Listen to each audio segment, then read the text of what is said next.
Hi everybody, welcome to this very awesome session and here we are going to explore the particular topic जो हम पढ़ने वाले हैं. आपको टॉपिक तो दिख ही गया होगा वहां पे, राइट?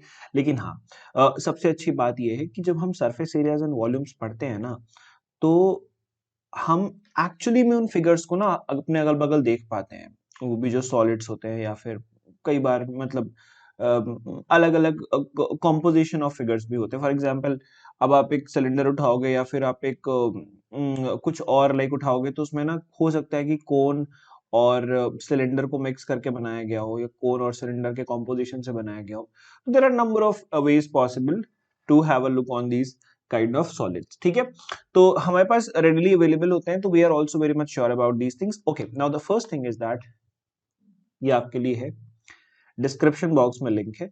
7th फेब और 21st फेब से हमारे सेशन स्टार्ट है. 7th फेब से जो बैच स्टार्ट है वो ऑलरेडी हो चुका है. 21st फेब वाला जो बैच है वो आपके लिए है. ठीक है, तो अभी 2-3 दिन ही हुए हैं, मेरे ख्याल से कल ही स्टार्ट हुआ है, तो you should be opting for it. This is definitely gonna be helpful. अच्छा, द्रोण में आप कैसे एनरोल कर सकते हो वो तो आपको डिस्क्रिप्शन बॉक्स में लिंक मिली जाएगी, बट इसकी स्पेशलिटी ये है कि यहाँ पे आपके सारे यूट्यूब टीचर्स आपको पढ़ाने वाले हैं. तो I think this is something super good. ठीक है, इसमें आपके फेवरेट यूट्यूब टीचर से आप क्लास ले सकते हो, बहुत सारी चीजें हैं. ठीक है, 30+ लाइव सेशंस हैं और आपका तगड़ा रिवीजन हो जाएगा और you have the chance of exploring more. ठीक है, चलो आगे बढ़ते हैं. तो क्लास 9th के लिए जो उड़ान का बेसिकली सीरीज स्टार्ट हुआ है ना, उसमें हमारे पास आप देख रहे हो our awesome teachers are gonna make a hustle on the channel.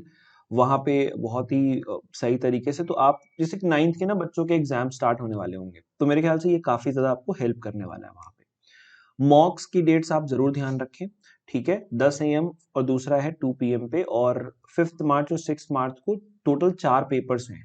ये आप जरूर से जरूर इसको ध्यान रखें, बिकॉज ये आपके लिए काफी ज्यादा इंपॉर्टेंट है. और आप मॉक्स तो जरूर दें क्योंकि ये फ्री ऑफ कॉस्ट है ना, इसमें कोई आपके पैसे नहीं लग रहे ये मॉक देने में, और आपके लिए काफी ज्यादा फायदेमंद होने वाला है. ठीक है, चलो तो आगे बढ़ते हैं, चीजें और थोड़ा बेहतर करते हैं. तो मैंने जैसा कहा कि आप बहुत सारे अपने अगल बगल सॉलिड देख पाते हो. जैसे अब आप ये पेन देख लो. ठीक है, अब आप ये पेन देखोगे तो यहां से लेकर यहां तक ये जो पेन है ना, ये सिलिंड्रिकल है. भूल जाओ कि यहाँ पे इसका बटन वटन है.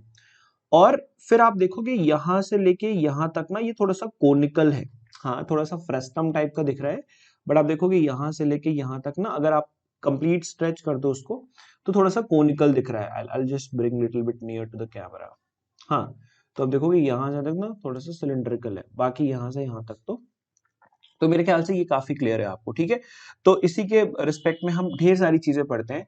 मोस्टली हम कॉम्बिनेशन जब यूज करते हैं ना, तब थोड़ा कॉन्सेप्ट और क्वेश्चंस थोड़े ज्यादा टफ हो जाते हैं. मतलब इतने भी ज्यादा टफ नहीं, बट थोड़े हो जाते हैं. ठीक है, तो मोस्टली आप देखो, फर्स्ट टर्म तो हटा दिया गया है, फर्स्ट टर्म तो आपके बिल्कुल कोर्स में ही रखा गया है, तो फर्स्ट टर्म की तो टेंशन मत लो आप. लेकिन फॉर्मूले आप फर्स्ट टर्म के भी पढ़ लेना, क्योंकि ठीक है, पेपर में नहीं आ रहा, इसका मतलब ये थोड़ी ना है कि हम इसको नहीं पढ़ेंगे, है ना, पढ़ेंगे. और आप प्लीज इसको देख लेना.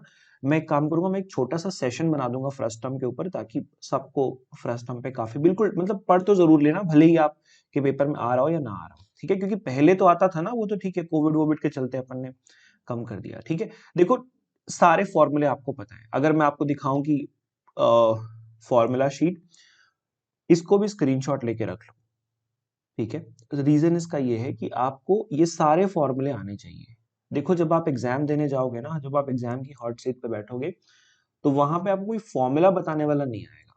ठीक है, तो ये जो फॉर्मूले हैं यही आपकी वहां पे हेल्प करने वाले हैं, अगर आप इसको मेमोराइज कर लोगे तो, है ना. और देखो, फॉर्मूला मेमोराइज करने का एक बेसिक सिंपल स्ट्रैटेजी है, उसको बोलते हैं डूइंग क्वेश्चंस. ठीक है, जितने ज्यादा आप क्वेश्चंस करते जाओगे, मान लो आप ये बताओ, आप अगर मान लो आपने 20-30 क्वेश्चंस किए. ठीक है, 30 क्वेश्चंस किए, और टोटल आपके पास यहाँ पे पता है कितने फॉर्मूले हैं? 1 2 3 4 5 6 टाइम्स ऑफ 3, 18 फॉर्मूले हैं. 18 फॉर्मूले हैं इस चैप्टर में, अगर आप फर्स्ट टर्म को एक्सक्लूड कर देते हो तो. ठीक है, 18 फॉर्मूले हैं, तो भाई 30 क्वेश्चन जो आप लगा रहे हो ना, तो एटलीस्ट एक बार तो सारे फॉर्मूले आप रिवाइज कर ही लोगे. अगर आपने यही क्वेश्चन 60 कर दिया, और अगर आप हर दिन 10-15 question, 15 question every day you are doing, within a week you can do 60 questions, और 60 क्वेश्चंस मतलब 18 टाइम्स 3, मतलब आप हर टॉपिक से, हर फॉर्मूले से 3-3 4-4 क्वेश्चन लगा सकते हो। तो लगाओ यार, ये वो चैप्टर है जहां पे फॉर्मूला याद करना मुश्किल होता है, तो क्वेश्चन लगाने से ये सारी चीजें आप पैरिटी पे ला सकते हो, ठीक है, और कर सकते हो, ठीक है। स्टार्ट करते हैं अपना स्फेरिकल शेल। स्फेरिकल शेल का मतलब ये होता है कि मतलब अंदर से ना हॉलो होता है। एग्जाम्पल के लिए बताता हूँ आपको, क्रिकेट की कोई रबर बॉल आपके पास अगर होगी, तो आपको रियलाइज हुआ होगा यार ये रबर बॉल जो है ना ये अंदर से हॉलो है। हाँ, हॉलो होती है ना, अंदर से हॉलो होती है। जो रबर मटेरियल होता है ना वो सिर्फ इतने रीजन में होता है, ठीक है। कौन से रीजन में? सिर्फ ये जो दोनों शेल्स, बेसिकली शेल्स कह रहा हूँ, ठीक है। तो फॉर एग्जाम्पल एक स्फीयर अंदर है, एक स्फीयर बाहर है, इसके बीच में ना रबर कंटेंट होता है, ठीक है। अब कुछ ज्यादा दिक्कत नहीं है, क्योंकि अब हॉलो तो भले ही है बट कहीं से ना ऐसा कुछ होल वगैरह नहीं है कि हमें अंदर का भी एरिया दिखे। तो टोटल सरफेस एरिया कोई चेंज नहीं होता, ठीक है। इनर सरफेस एरिया भी कुछ नहीं होता यार, मतलब शेल आप फाड़ थोड़ी ना रहे हो, है ना, कैसे तोड़ रहे हो आप उसको, तोड़ोगे तो फिर तो हेमिस्फीयर बन जाएगा, वो स्फीयर रहेगा ही नहीं, ठीक है। तो इसमें कोई इनर कट सरफेस एरिया, मतलब इनर एरिया ऐसा कुछ नहीं बोलते हैं, क्योंकि हम वो देख नहीं सकते। For the case of sphere, hemisphere में देख सकते हो, ठीक है। हाँ, वॉल्यूम में एक प्रॉब्लम है कि मान लो अगर एक्सटर्नल रेडियस आर है, इंटरनल रेडियस आपका आर है, तो वॉल्यूम, आपको पता है कि यार रबर या फिर जिस भी चीज की बॉल है, रबर हो सकती है, प्लास्टिक हो सकती है, वो वो कंप्लीट सॉलिड नहीं है, सॉलिड दिखेगी आपको, बट आपको ये पता चलेगा कि सर ये इसमें पूरा प्लास्टिक नहीं भरा हुआ है, प्लास्टिक सिर्फ उतने रीजन में भरा हुआ है। तो उसका वॉल्यूम निकाल लेंगे, तो वॉल्यूम हो जाएगा 4/3 पाई आर क्यूब, ये बाहर वाले का, माइनस 4/3 पाई आर क्यूब। ये हटा दो क्योंकि वो तो एम्प्टी स्पेस है ना अंदर का, वहां पे तो कुछ है ही नहीं, ठीक है। तो याद रखो, similar thing exist for hollow cylinder also. Hollow cylinder में एक छोटी चीज होती है, इसके कर्ड सरफेस एरिया में हम अंदर वाले एरिया को भी काउंट करते हैं। क्यों? क्योंकि जब हॉलो होता है तो हमें वो अंदर का एरिया भी दिखता है। अगर आप देखोगे, मान लो ये सिलेंडर है, तो मुझे अंदर का भी एरिया दिखेगा, राइट, अंदर का भी एरिया दिखेगा, मुझे बाहर का भी एरिया दिखेगा। तो I would be able to have a look on both the areas, अंदर वाला भी बाहर वाला भी। तो जो जो एरिया आपको दिख रहा है वो आपको सब ऐड करना पड़ेगा टोटल सरफेस एरिया के केस में, ठीक है। इसको याद रखें। चलो, तो एक सेकंड में एक बार एक चीज देख लो बच्चों, फिर अपन आगे बढ़ते हैं। क्या बात है, चलो ठीक है। तो ये सारे फॉर्मूले आप याद रखो। कुछ नहीं, इन फॉर्मूलों को आपको याद रखने की बिल्कुल जरूरत नहीं है। क्यों? क्योंकि आपको पता है कि हॉलो सिलेंडर है, तो बट ऑब्वियस है कि यहाँ पे हम 4 सरफेसेस की बात करेंगे। कौन से वो 4 सरफेसेस होंगे मैं आपको बता देता हूँ, ठीक है। वो कौन से 4 सरफेसेस होंगे बता देता हूँ आपको। तो एक तो आपको पता है कि सर ये ऊपर वाला एरिया हो जाएगा, हाँ, पाई आर स्क्वायर। एक सर वो सेम नीचे वाला एरिया भी हो जाएगा, पाई आर स्क्वायर। सर एक ये वाला होगा, sorry, pi are square minus R square minus R square. क्यों? क्योंकि सर सिंपल सी बात है, R square minus R square, क्योंकि सर पता है ना कि वो external circle minus internal circle, तभी तो हमें ये एरिया निकल के आएगा, राइट। ठीक है। फिर एक बाहर वाला कर्ड सरफेस एरिया, मतलब 2 पाई बड़ा वाला आर एच, और एक फिर अंदर वाला curved surface area 2 pi small वाला आर एच। काफी सिंपल है, बिल्कुल आराम से अप्रोच कर सकते हो आप, बट कोशिश करो कि क्वेश्चंस करो आप यहाँ से, ठीक है। चलो, तो ये अलग अलग फिगर्स हैं, अलग अलग कॉम्बिनेशंस हैं, अलग अलग सॉलिड्स हैं, क्या क्या चीजें पॉसिबल है, तो वो सब आपको पता है। हम सीधे क्वेश्चंस पे चलते हैं और बेहतर करते हैं चीजों को, ठीक है। मैं पूरा आंसर निकाल के आपको नहीं बताऊंगा, मैं आपको सिर्फ अंडरस्टैंडिंग दूंगा कि ऐसे देखो। हाँ, थोड़ी कैलकुलेशन अगर बहुत टफ लगेगी तो मैं बता दूंगा, बट मेरे को लगता है बहुत सिंपल है, ठीक है। A wooden toy is in the shape of rocket, blah blah blah blah blah blah blah blah blah blah blah blah blah. The height of the entire rocket is 24, while the height of the conical part is 4. तो height of the conical part अगर 4 है तो but obvious है कि ये वाला height 20 हो गया, है ना। हाइट ऑफ द सिलेंडर हमारा 20 हो गया। The base of the conical portion has a diameter of 6, मतलब रेडियस इसका 3 है, जो कोनिकल पोर्शन है उसका रेडियस 3 है, ठीक है। while the diameter of the cylindrical portion is 4, मतलब radius of the cylindrical portion is 2। Simple सी बात है, बहुत बेसिक क्वेश्चन है। if the conical portion is to be painted orange, ठीक है, and cylindrical portion is to be painted yellow, ठीक है,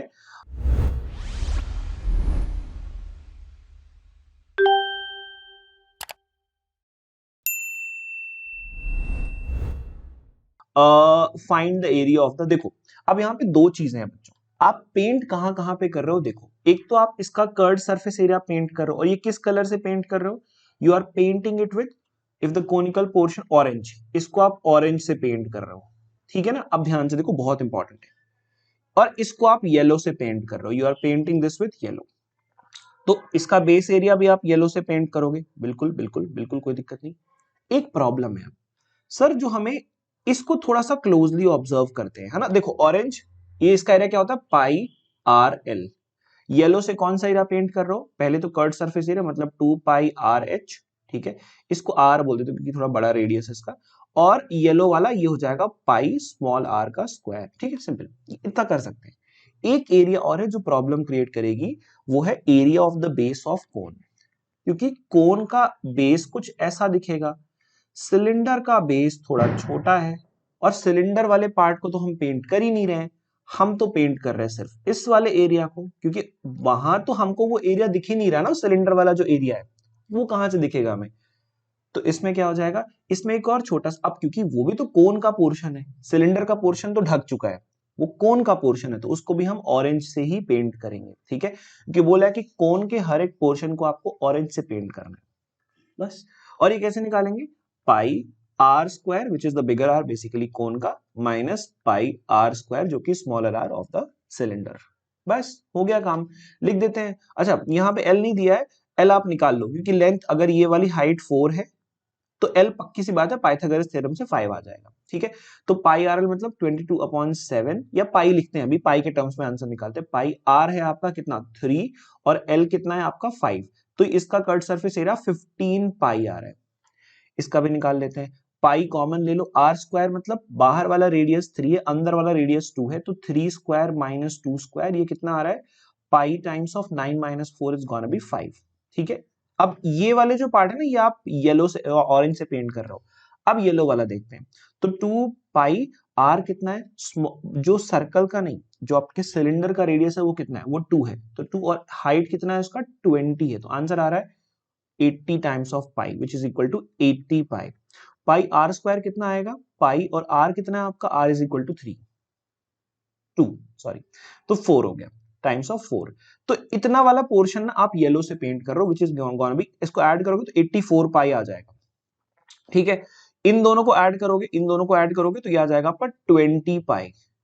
ये जो एरिया है ना, ये आप कर रहे हो किससे paint, yes you are painting it with orange colour, और ये पेंट कर रहे हो आप येलो कलर से, बस, और कुछ करना नहीं है, और जो बोला है निकाल दो। और हाँ इसमें आप सॉल्व कर लो थोड़ा सा, ठीक है, 20 टाइम्स ऑफ 3.14, यहाँ पे 84 टाइम्स ऑफ 22/7, जो भी आपको सही लगे, ठीक है।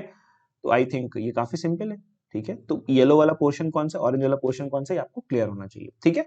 तो इसमें क्या होता है, कन्वर्जन जब होता है ना किसी भी सॉलिड का दूसरे सॉलिड में, एक चीज होती है जो कांस्टेंट रहती है, वो होता है वॉल्यूम। थोड़ा कॉन्सेप्ट समझ लेते हैं। देखो मान लो पहले सॉलिड 1 था, आपने उसको बना दिया सॉलिड 2, ठीक है। The first thing it was solid 1, you melted, recasted it into solid 2, right? Now what happened, melting, recasting, you did not lose any mass, so mass of solid 1 equals to mass of solid 2, दोनों बराबर होंगे, कोई change नहीं है। Because you are using the same material, I'll not write it as mass 1 and mass 2, I'll simply write it mm. Because you're using the same material, previously also melt करने के पहले भी वही material था, तो density दोनों की same होगी, और mass upon density, mass upon, तो मतलब अगर mass mass बराबर है, density density बराबर है, तो mass upon density तो volume होता है ना, जैसे density is equal to mass upon volume, तो इनकी पोजीशन शिफ्ट करके volume is equal to mass upon density कर सकते हैं, हाँ कर सकते हैं। तो सर मतलब volume of solid 1 is equal to volume of solid 2, हाँ जी बिल्कुल कर सकते हो आप, ठीक है। तो काफी सिंपल है, थोड़ा एक दो क्वेश्चंस अपन यहाँ से करते हैं, और काफी अंडरस्टैंडिंग मतलब काफी तरीके से करना। देखो यहाँ पे आप ये सब निकाल, ये पिछले क्वेश्चन का सोल्यूशन है, काफी बढ़िया है, आप आराम से आंसर निकाल सकते हो, there is no doubt in that, you can complete. ये वाला क्वेश्चन करते हैं। Two solid cones A and B are placed in the cylindrical tube as shown in the figure. The ratio of their capacities is 2:1. पता नहीं यार, ठीक है।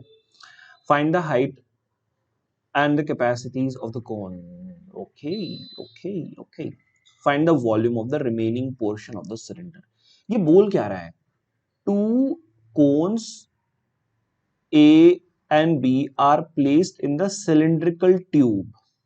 अच्छा, एक बात देखो, जो रेडियस ऑफ कोन है ना, it is equal to radius of cylinder. Radius दोनों कोन्स का बराबर है, आर और आर है, ठीक है। और वॉल्यूम जो होता है, ये मान लो इसको H1 बोल देते हैं और इसको बोल देते हैं अपन H2, है ना। क्यों क्यों क्यों, ध्यान से देखो, दोनों बराबर लग रहे हैं पर लेंगे नहीं। रीजन बीइंग, क्योंकि अगर उनकी जो बोल रहा है कि कोन्स की कैपेसिटीज हैं 2:1, देखो ये समझना पड़ेगा आपको। कोन्स की कैपेसिटीज को बोल रहा है 2:1, कैपेसिटीज मतलब वॉल्यूम, तो मतलब volume of cone 1 upon volume of cone 2, वो आपको दे के रखा है 2:1। अब वॉल्यूम ऑफ कोन 1 का फॉर्मूला होगा पाई R1 स्क्वायर H1, लेकिन प्रॉब्लम यह है कि R1 और R2 दोनों बराबर है, मतलब पक्की सी बात है कि इनकी वॉल्यूम में डिफरेंस कौन लेके आ रहा है। देखो, या तो R लेके आएगा या तो H लेके आएगा, बट R तो बराबर है, मतलब H जो है इनकी वॉल्यूम्स में डिफरेंस लेकर आ रहा है। तो बस हम निकालते हैं, तो हमको हाइट का रेशियो मिल जाएगा। कैसे? ये हो जाएगा 1/3 pi R square H1 upon 1/3 pi R square H2, that is equal to 2:1। 1/3 pi R square, you got H1 upon H2 is equals to 2, so H1 is equal to 2 times of H2। बस यही तो चाहिए था। क्यों? क्योंकि H1 plus H2 करोगे ना तो वो 20 के बराबर है, दिया हुआ है। H1 H2 को ऐड करोगे तो 20 के बराबर है, हमें वही तो चाहिए था। अब हम इसको सब्स्टिट्यूट कर देंगे, H1 is equal to 2 times of H2 plus H2 is equals to 20, तो 3 times of H2 is equal to 20, तो H2 की वैल्यू आ रही कितनी? 20/3। घबराना नहीं है ऐसी वैल्यू आ जाए तो, डरना नहीं है कि अरे यार सर ये तो फ्रैक्शन में आ गया, सर क्या दिक्कत है। अब बोल रहा है find the volume of the remaining portion. अरे यार रेडियस तो दी नहीं हुई है, दी तो हुई है 6 का हाफ 3 होगी और क्या ठीक है, 6 का हाफ 3, ठीक है। तो बस अब कोई दिक्कत नहीं है, आपको क्या करना है, रिमेनिंग पोर्शन, अगर आपको volume of the remaining portion निकालना है, लेट अस से, तो volume of cylinder minus volume of cone 1 minus volume of cone 2, simple सी बात है। सिलेंडर का वॉल्यूम क्या होगा? पाई आर स्क्वायर, और टोटल H कितना है? Times of 21 minus 1/3 pi are square, इसका भी होगा कोई दिक्कत नहीं, लेकिन H1 कितना होगा इसका? H1 हमें निकाला है हमने कितना, H2 अगर 20/3 आ रहा है तो H1 will be equals to 2 times of H2, तो हो जाएगा 40/3। बस यार ये तो प्रॉब्लम है मुझे लग रहा है, क्योंकि फिर H1 और H2 20 आ रहे हैं क्या? हाँ आ रहे हैं। ओह शिट, मैंने गलती कर दी, शिट नहीं बोलना था, पर ठीक है मैंने गलती, यहाँ पे 21 होना चाहिए था। I am sorry I made a error, ठीक है, मैंने 20 लिख दिया वहां पे, कोई ना, ठीक है, बाकी सब सही था, कोई दिक्कत नहीं है, कैलकुलेशन वगैरह सब सही था, बस शायद मैंने थोड़ी गलती कर दी वहां पे, कोई दिक्कत नहीं है। बाकी सब मतलब कैलकुलेशन गलत था, कॉन्सेप्ट में कोई गलती नहीं थी, ठीक है। 2H1 तो बेसिकली हो गया 3H1, ये H2 sorry 3H2 is equal to 21, so H2 is equal to 7। मुझे लग रहा था कि अच्छा घबराना चाहिए यार, चेक कर लेना एक बार, 20/3 आ जाए एक बार ही चेक कर लेना, ठीक है घबराना चाहिए, ठीक है। चलो, तो माइनस ऑफ 1/3 पाई, यहाँ पे आर स्क्वायर H1, तो अब आप H1 आपका H2 आ गया आपका कितना 7, तो H1 आपका आ जाएगा 40, ठीक है। बस अब काम खत्म, ठीक है। तो R square H1 minus of pi are square H2, ठीक है। अब ये बहुत सिंपल है, आप वैल्यू पुट करो, क्योंकि H की वैल्यू 7 के टर्म्स में आ रही है, 7 और 14, तो 7 और 7 कैंसिल हो जाएगा, तो 22/7 आप पुट कर सकते हो, ठीक है। क्योंकि जब आपको 7 दिख जाए, 14 दिख जाए, या मल्टीपल्स ऑफ 7 दिख जाए, तो आप वैल्यू ऑफ पाई 22/7 ही रखना। कॉन्सेप्ट की अंडरस्टैंडिंग बहुत इंपॉर्टेंट है, कैलकुलेशन अब बहुत ईजी है, यहाँ से मतलब यहाँ से रास्ता बहुत सिंपल है, आप आराम से ट्रेवल कर सकते हो, ठीक है। चलो आगे बढ़ते हैं। क्वेश्चन क्या कह रहा है, how many spherical lead shots of diameter 4 can be made out of a solid cube of lead whose edge measures 44 centimetre. देखो एक चीज है यहाँ पे, बहुत सिंपल सी चीज है, शायद पता नहीं, चलो छोड़ो। तो how many spherical lead shots, तो पहली बात तो आपके पास एक सॉलिड क्यूब है, ठीक है, एक सॉलिड क्यूब है, उसमें एक सीन छोटा सा ये है कि सॉलिड क्यूब के जो एज है ना वो 44 सेंटीमीटर है। ठीक है, ठीक है, तो मतलब पक्की बात है। और आपने बहुत छोटे छोटे लीड शॉट्स बनाए हैं, आपको नहीं पता कितने लीड शॉट है, लेकिन आपने बोला n number of lead shots with diameter 4, तो मतलब रेडियस इज इक्वल टू 2।